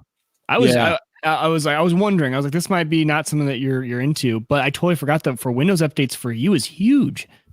Yeah, speed and data. Right? I need to think of a way to give those badges away. I think that's what we need to do. So I'll figure, because they're super easy to send, because it's just drop them in the mail. And do you even have stamps anymore? I don't even know how to mail things anymore. Like, how do you do that? I don't know. Is the post office still in business? Is they still shut down? No, they're still going. Okay, good. Yeah, I don't want to start any rumors. Because I sold one of my ham radios. I know. Don't get on me. I sold one, just one. I know. Okay, the one that I spent too much money on in the first place, I sold that one. I kept the one that was reasonable for my skill level. Johnson, mail and postage due. I sent when I was trying to do those, when Ron made those things for me, I didn't know how. I don't even know how much postage to send. And the guy in the mailroom at Gallup gave me some bad advice, and so I mailed some of those with postage due. So I apologize for that. I love those coins, by the way. I still have them up right here. I love those coins. I think they're super cool. No, Ron did a 3D nice printed. job. You did a great job on them. I appreciate those. So, all right, wait a minute. Let's not gloss past this. You sold. Sorry. Why did you sell one of them? And how long before the second one is sold? No, the second one is kind of cool, and we use it for hunting. So when we go hunting down south, we all have them in the cars, and we do coyote hunting with dogs, and we run the dogs from trucks, and we all have trucks, so we go around them. So, yeah, there's your hick lesson of the day is how we hunt coyotes with hounds up here in Nebraska. Wow. But no, so I had that one radio that I had spent probably too much money on, and I was like, you know what? Like, I'm not getting the full use out of it. The one I really use is my really cheap one. And so it was really just one of those, this goes into the tech fund, right? Let's beef it back up. And I just bought the Nintendo Switch. So my wife is totally on board with me, like, getting into new hobbies as long as the money rolls over from one to the other. So got rid of that one. I mean, that was a $450 radio. So it was pretty pricey. I mean, that's a lot of computer parts right there for $450. So sold it on eBay, sold right away. I was really surprised actually, because they paid $450 for it, and you can get it new for $450. So I don't know why, but they did. So I broke even on it again. Okay, no profit. As long as I could. You broke even. No profit. Yeah. All right. Broke even. All right. Yeah, you tried to sneak that one in. I did. Well, because you guys have been waiting for me to say, like, oh yeah, he's already out of ham radio, and I'm not out of it. I knew they would think. When's the last time you updated your website, your ham radio website? The first day I set it up. Oh, Uyghur. I so know. Great. It's I so actually great. messaged Christian, and he switched it over to me, because I'm actually going to switch it over to something different, just like the dad nerd, kind of as an overall website. So you're back on the gaming thing, kind of, right? Oh well, but I wanted a site where I could just like blog a little bit, right? Like about tech, like anything I was thinking about, just tech, just like, oh, I'm doing this weekend. I don't want to maybe do a full YouTube video, but I want to like write about it, take some pictures. Come back around, huh? And so I don't know. You know me. Just I know I do. I do. yeah, I haven't. We are like There won't be any posts on that before I delete it. So we are the exact opposite. It takes me forever to get into something, and usually I'm about a year late by the time I finally get there, right? And I think there's some folks that are surprised we're into Unraid in this community. Like that's kind of had gone in waves of popularity and not popularity, right? We were early and late to the game for a lot of reasons, but yeah, so I'm always late and you are always super early, but man, you flame out fast, like super fast, just red hot, ice cold. I like it. I used to think I was that way until I met you. I think you're a little bit more like me. It's funny that you think of yourself as pretty like, so I think you're quick to get in, not as quick to get out, right? Like you'll jump on we got into mining. We've done a lot of things where we've gotten in. Yeah. And I think you're really good at sticking with things. And I have a hard time letting stuff like that go. So. I have commitment issues. So, well, at least you admit it. Yeah. I've been married for 5 years though. That's the longest I've done anything. Yeah. Well, that's pretty great. 31 years for me this year. Yeah. Well, you know what's funny though is Hannah and I were talking about this actually with the anniversary thing, and I'm like, you know what? The one thing I've done for the longest amount in my entire life is podcast with Jim. This has been the longest running thing. I have not done something weekly for how long have we been doing this? 5-6 years together. Yeah. And you're gonna because I'm not giving up on this. Not letting you go. No, I'm not letting you go. If you divorce Hannah, that's okay. You're with me. So we're good. Sounds good. A lot more cigars in that case. A lot, because she's blocking me. Like, I know. You're convinced of that. I'm not. It's not true, but you're convinced of it. She is blocking me every time I try to get to you. Oh, Michael, we need to go out of town. I can just hear her. No, Michael, we have a birthday party this weekend. No, we have. And I was just gonna hang out with Jim. No, you can't hang out with Jim this weekend. We need to scrub the cars down. Yeah, that's how it goes. So, well, with that, we'll remind everyone, hey, a big thanks to our Patreon subscribers. You guys have been faithful through it, and we appreciate that. So thanks for what you do. TheAverageGuy.tv/Patreon, if you want to join that team, kind of just helps pay the bills and do what we do around here. Appreciate you guys for doing that. I just paid the taxes on that. So that's never my fun. That's not the fun part of Patreon, but it is what we do. If you want to join us in the Discord group, we mentioned that a little bit earlier. TheAverageGuy.tv/Discord will get you there. There's still some conversation in the Facebook group if you want to go to TheAverageGuy.tv/Facebook. Yeah, it's gonna be forever before we can smoke a cigar together. I'm not gonna lie, I went to Havana on Monday night. We'll just get out a tape measure on my back patio. We'll sit 6 feet apart. 6 feet, right? Yeah, 6 feet. As long as we don't touch each other. Yeah. We're not doing it anyways, but maybe. Sure hope not. Don't forget, you can contact the show. Again, seriously, don't be isolated during this time. Lots of stuff going on. Make sure you're staying in contact with somebody virtually. That is, stay in contact with someone virtually. Send us an email, jim@theaverageguy.tv. You can find me at Jay Collison. You are at Uyghur Tech, right? Is that? Yeah, that's true. Uyghur Tech gets that done. Don't forget TheAverageGuy.tv, both media and web hosting powered by Maple Grove Partners. I mentioned Christian will be on Cyber Frontiers on Monday, so that is the 20. And just look up Monday. That starts with a 3 and a 2. You'll get there. And of course, secure, reliable, high-speed hosting from people that you know and you trust. Visit maplegrovepartners.com. Plans start as little as $10, and he is rocking and rolling on Maple Grove Partners. Don't forget, you can download the app HomeGadgetGeeks.com. And we are live every Thursday, 8 p.m. Central, 9 Eastern, out here. John Biggs says he's the only one left in the Facebook group. 8 p.m. Eastern, not 8 p.m. Central, 9 Eastern, out here at theaverageguy.tv/live. We'll do some post show. Appreciate you guys in the live show coming out tonight. With that, we'll say goodbye, everybody. Another right at hour 20. Lately, I've been hitting 120 consistently, just super consistent. It's weird. It's weirdly consistent. I don't try. It just does. It's right. It is just weird. Just the flow. Guys, thanks for coming out tonight. It's been a busy. Yeah, no kidding. I think I think I'm going to try and go to bed early. Like, here's one of the things that shifted for me a little bit. It's just the urgency at which I get things done. Because you're kind of like, well, I'm gonna need something to do tomorrow. Right. So I kind of, it's like almost I'm in prison. Like, you're kind of like, well, I'm gonna leave things for tomorrow so I have something to do. And I mean, I've been busy with work stuff, but I am kind of thinking about Saturday.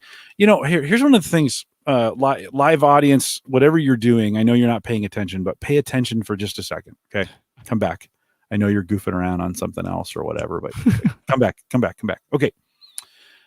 Here's the question I have. So I had this weekend as I was publishing, with all the stuff that was going on and the craziness of the weekend. I really didn't even get the show published till about 6 p.m. on Sunday. And Eric sent me a note, said, "Hey, you okay? Like, where's the show?" Like, usually it's out by Saturday morning sometime. Yeah. And I kind of thought, what if I published this thing at like 2 a.m. on Monday, or where I had more time over the weekend to get it done. I find it a little more, it's actually a little bit better if I have a little bit more time on it. I think now better content, I can't change the quality of the audio, but it's the show notes are a little bit better. It's not quite so frantic for me. So chat room preference, Saturday morning, Sunday night. That's kind of what I'm asking. If you had a preference, well, and probably Saturday morning with a chance of it being Sunday, right? Or a consistent Sunday night. Is that kind of what you're saying?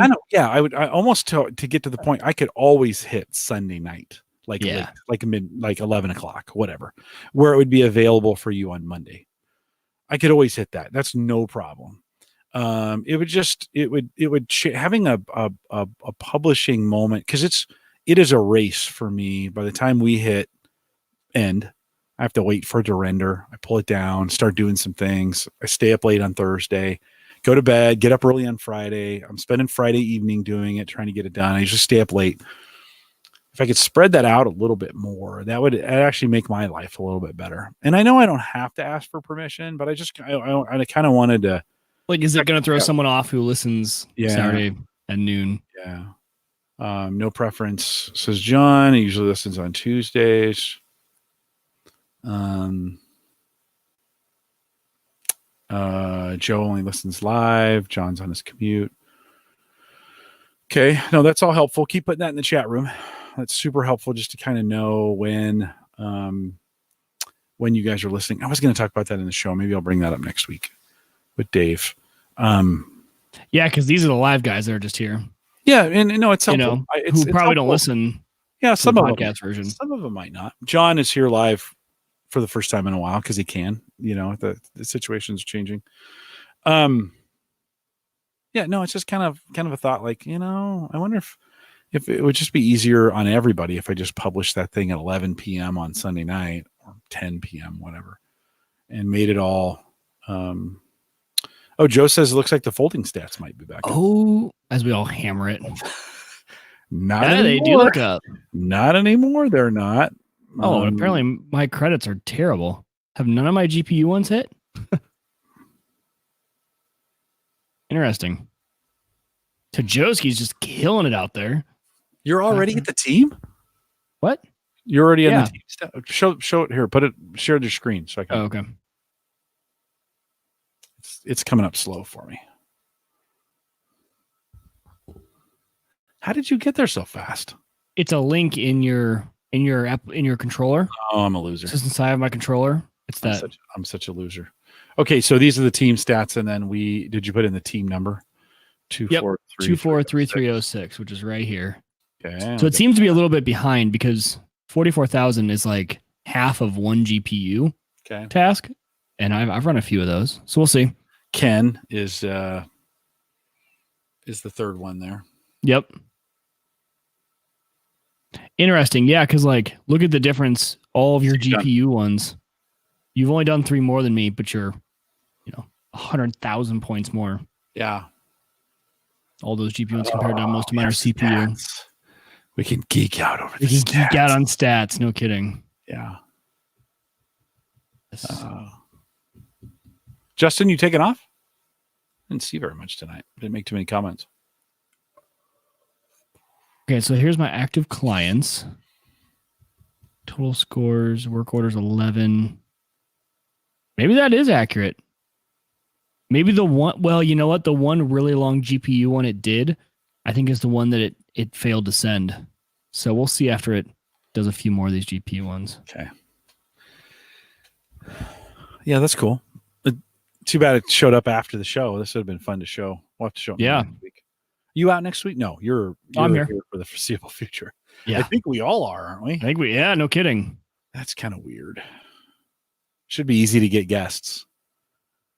You know, it's not like, well, I'm going to go to a hockey game. No, you're not. Yeah. No, you're not. No, you're not. No, you're not. What do you think we'll get? What do you think we'll get sports wise? NBA or no? Major League Baseball will just truncate the season. They'll do a World Series. I think. Don't you think? Oh yeah, October. Yeah, I think MLB will be back. Yeah, NBA will probably jump straight to the playoffs at some point whenever it comes back. Major League Baseball never started, so it'll be like a strike year for them, right? Where they had that strike early in the year, and then they came back and did wasn't that them? Right. Yep, they're just in truncated right season. They'll play 60 games and then do a World Series type thing. Probably. That's actually kind of fun to like when you get season. When you get a pro season that's like 6 weeks. Let's say it's 12. It's almost like it's just an extended playoffs. Like, because every game definitely matters. I just, yeah, that, but like, you think of the NCAA, like the seniors. Do you know how many sports were canceled? No championship. Yeah. Especially basketball. You've played the entire season. You're in your conference tournament. Who was number one in college when KU? But that's every year. You look at Creighton. This is the highest rank they've ever been in the history of Creighton basketball, right? And so you just like, man. Luckily, we don't have any seniors except for I think a few that. I mean, we have seniors. I shouldn't downplay it, but they weren't. None of the starters were seniors for Creighton. Yeah. So they'll be fine. But I mean, just lacrosse, baseball, soccer, every single spring sport, just nope, canceled. I know. Done. Yeah, it's a tough situation, yeah. And basketball probably done. NBA. But yeah, they had 2 weeks left in their regular season, so they'll probably just cut that off and maybe play the playoffs at the very whenever they come back. I can see them doing that. Bad. They're not practicing. They've suspended all that stuff. So yeah, that's true. So maybe they won't come back and be really bad. This year doesn't count. It's gonna be a weird asterisk for a lot of. I mean, like a couple things. Like the NFL got lucky that they got to have the Super Bowl, right? That they snuck that in kind of before this got really bad. What about the Olympics? Like, you think they gotta postpone that? Like, that's so big. Japan has spent so much money, right? I think you just bump everything back a year. Think it'll be a year? It'll be next summer. That would make sense, but right. God, can you think the coordination on that of like, oh, just kidding, not this year, but next? I know. I saw the most hilarious meme though, and it was so the Vatican just canceled Easter. You know how much things have to suck for the Pope to be like, yeah, this year Jesus stays dead. I was like, that's so funny, but so wrong. Oh, that's wrong in a couple different ways. Oh, it was pretty funny though. Yeah, you gotta laugh, right?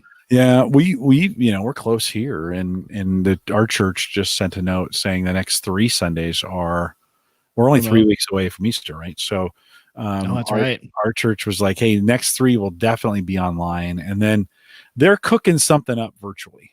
Like they're gonna, I'm sure it's gonna be virtual at this point. So they're cooking something up to kind of like make it unique, and that's the way our church is. They're always monkeying around with the formula somehow. Yeah. So it'll be interesting. Earlier in the chat, there were some folks talking about churches who've never done this before now trying to figure out how to live stream. We've been live streaming for a couple years, so we had 250 join us Sunday for church.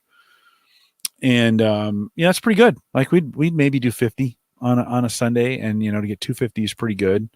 I think those numbers will continue to go up as people get more isolated. They're wanting more normal. Like, I need something normal, and so I think they'll start seeing higher and higher numbers.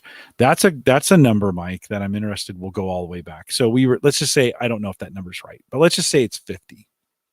Like, let's say what we were doing before was 50.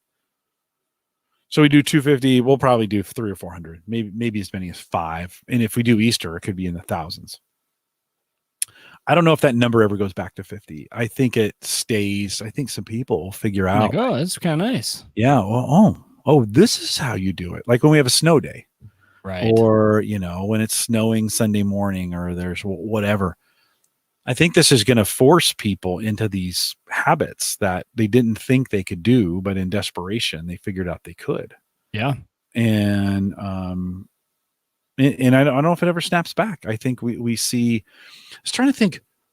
There was something else that happened where it caused the adoption of something, and we just never really it was some kind of big event, and we just never really went. We just never really went back to. It's kind of like, well, this is just the way it is. Well, I mean, think about what the iPod did for podcasting. That's kind of a no kidding. Before iPods come out, boom, podcasts explode, right? That's really the beginning of it. That's not what I was thinking of, but be interesting to see just how far back we go on some of these, if they return to normal levels.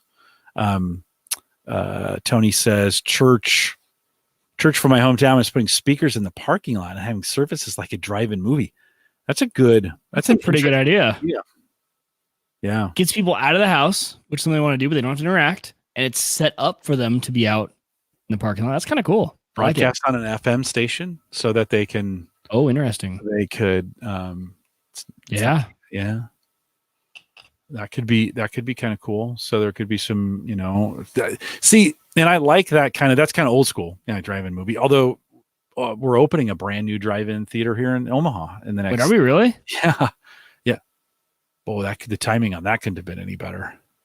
No kidding. Right? Yeah. Yeah, we haven't seen any of those in 100 years, and they're building a new one here. I think I read that.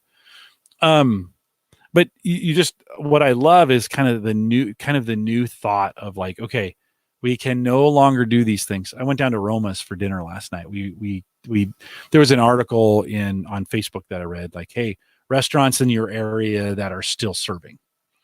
And so they listed Stella's and Roma's, and there's a bunch of restaurants in there that are doing it. And they mentioned, it's drive up or drive through or carry out only. And they gave us instructions when we called for Roma's. They were like, just wait in the parking lot. We'll bring it to you. Call us when you get there. I was telling Sarah, like, I bet in the next 2 weeks, they come up with a really efficient model of like, like Uber, when you get there and you hold up the app and it flashes, like that's you, something like that. I mean, like, it's a new world. We have restaurants. The owner brought out the food to me. We know the owner of that chef and owner. Wow. He brought out the food. Hey, thanks for coming. He was super. Sarah had put a tip and it was not enough. So I upped the tip. I think it's really important that we tip well on this, during this time. Those small businesses. Yeah. Yeah, no, for sure. We love this restaurant. We do not want this thing to go away. So we're, we want to visit it just as much as we possibly can. At the same time, it's $50 for 3 of us. So I can't do that too much, but although that's not terribly expensive. Cross Train is also having a huge sale right now. 20% if you go to their store, to their store location, and grab some Cross Train beer. So, and are they delivering it? Are they? I don't know. Delivered takeout? I bet they are. I should ask my buddy. See, like, all of a sudden, well, now you started getting into some weird restrictions. Like if you create a drive-through, like I think that's like liquor too, right? No, right on. Like you can't. So there's probably some things you can and can't do with it. So, but it does present some new. I think it presents some new ways for us to think through some things and just be like, and does it have to be this way? Because it's always been that way. Or can we do things differently, like churches streaming? Or I really thought we would get away with basketball and baseball starting virtual, so they would just play in empty stadiums. And I actually thought, until that jackass basketball player came down with it and he put his hands on. Come on, dude, you ruined it for everybody. Right? This could have been cool, man. He ruined it for everybody. But I thought, like, imagine a basketball game that was being played virtually, but you would pay to be part of the audience, and you would get so much applause. You would get credits for so much applause. So you could applause for, you could applause. I don't think that's the way you say it. You Applaud. could cheer. Let's Cheer. just put it that way. You could cheer for, let's say you get 45 minutes of credit for the game to cheer. And so you would tap your screen when you wanted to cheer, right? When your 45 minutes are up, you can't do it anymore. That would keep it from being obnoxious the whole game. Right. But you could pick and choose, and it would play that applause over the speakers so that the players would feel like they weren't, like there was an audience there. How cool would that? It'd be like a Pokemon Go kind of thing where you've got this crowd enabled. They're not there, but they're. I know it seems kind of weird, but that'd be kind of cool, wouldn't it? You could. It would, but buy extra right. credits and stuff like that. You know what platform has that exact thing? Esports. Really? Okay. Yeah. You're cheersing, you're giving bits, you're subbing, you're going to watch. Like, it's crazy to me how quickly this is when all these sports got canceled and everything. I'm like, yeah. Like how long it's people realize, man, it is an inconvenience to go drive to a stadium to watch a game. Like esports are pretty entertaining. Esports, just the people, the majority of the world have never watched them, don't find them entertaining. But the kids growing up, as soon as my kids' age are older, esports is huge. Yeah. Well, why isn't this driving VR? Like, why haven't we seen an explosion? And maybe we will if this goes on long enough, where people are like, I can't go out. I'm going to go into hop in my VR and or just fat blobs laying in a chair. It's like Up, right? No, not Up. Wall-E. Thank you, Wall-E. Yeah. That movie scares the bejesus out of me, by the way. I think I'd love it. I'm like, that looks great. I look at those guys and I'm like, yep, this is exactly where we're going. I know. The scary part is, exactly. And Walmart is, and actually it won't be Walmart. It'll be Amazon. Yeah, it'll be Amazon. Amazon would be the company that would do that. And they already have a rocket company, right? They're already sending rockets into space, right? Oh, geez. That's theirs. They're already planning it. They saw the movie and they're like, that's a good idea. Bezos was like, how didn't we think of that? That's freaking brilliant. Get people hooked on sodas and car, mobile carts where they never have to walk around again. Yeah. Joe had mentioned earlier low power FM transmitters when we were talking about that would be a good way to get people together in there.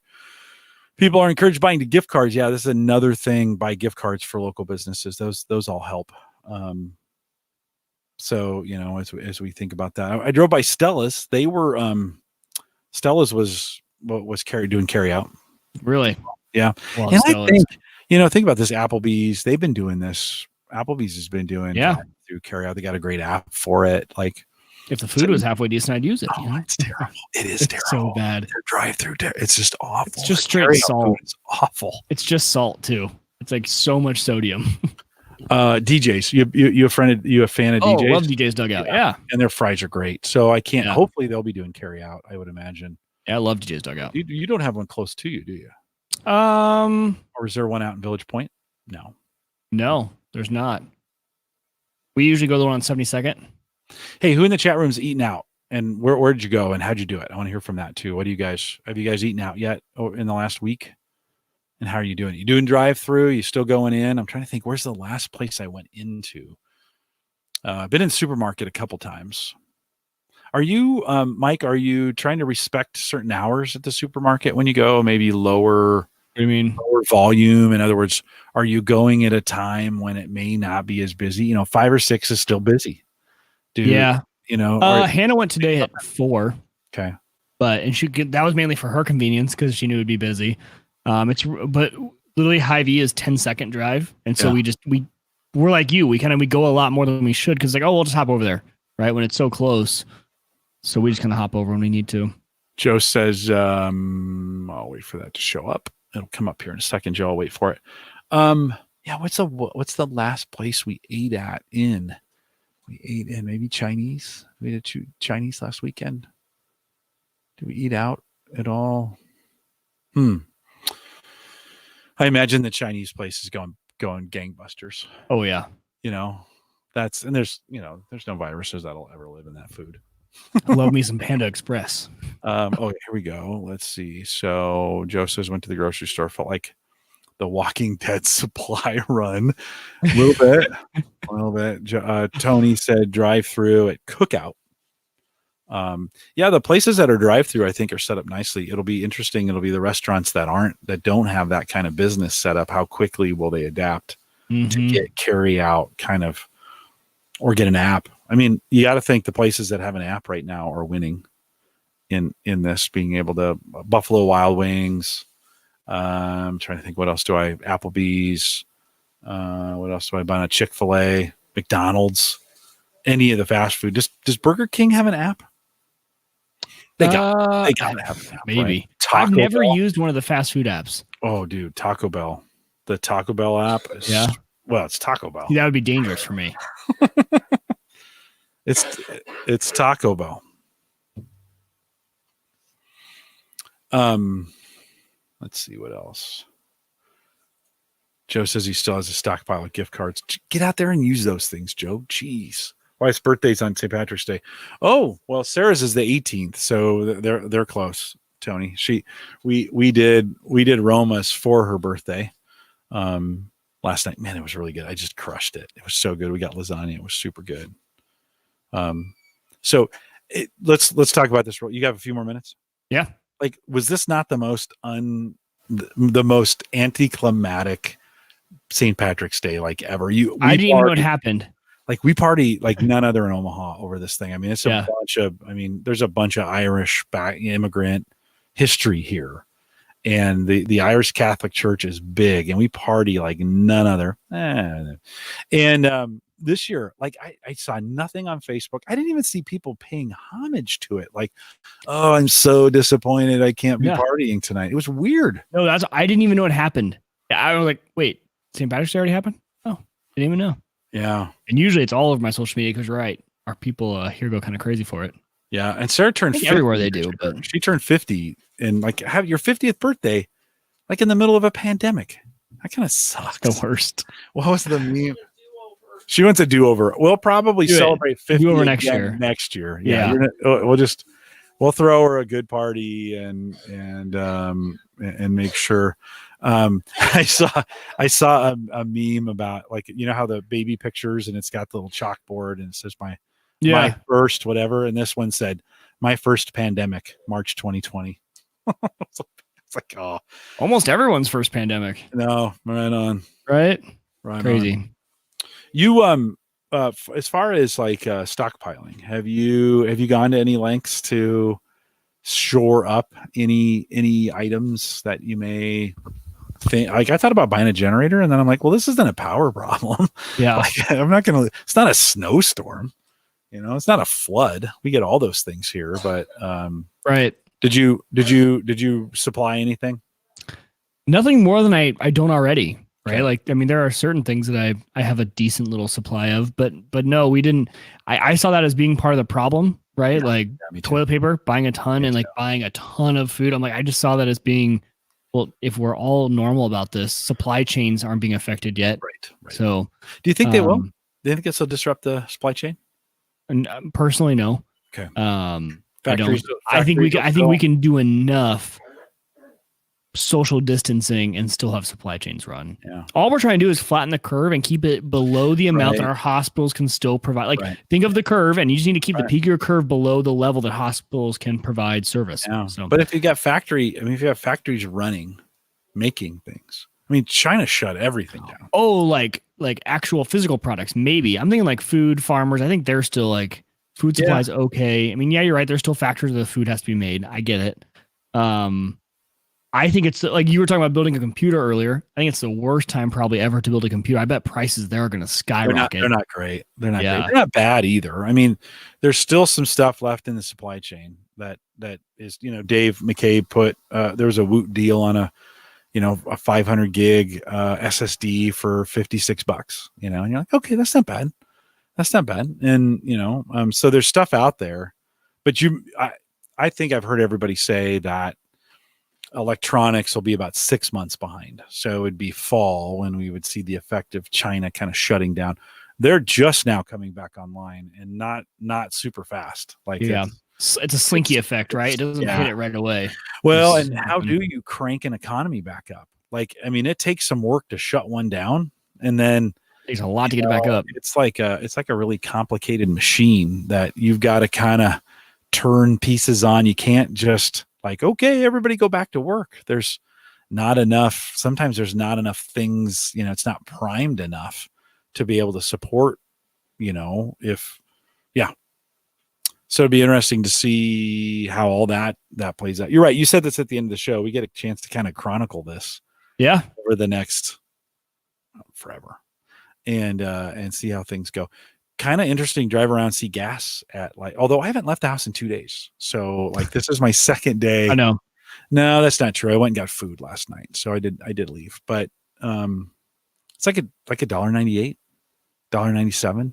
Like, whoa, this is the best time in the world to be driving. That's not true. Yeah, that's true. Stockpile some gas. There you go. Oh, if you could. I don't have it's not like I have a gas. For farmers, farmers should be just using. Well, farmers get tax-free gas anyway. I know, but do they get it at the cheapest prices? I don't know about prices. You're right. Yeah. True. Yeah, I mean, get it. What about tax-free and low price? Cheap. There you go. It should be Cole the Corn Star. Should be. I watched this guy. I'll have to add Cole into the list of content suggestions because I watched this guy. He's out in Des Moines somewhere between Ames and Des Moines, and he's a farmer. I know all he does is every day records what he does as a farmer, and he's 22. Super cool. interesting. Yeah, Cole the Corn Star. Cole the Corn Star.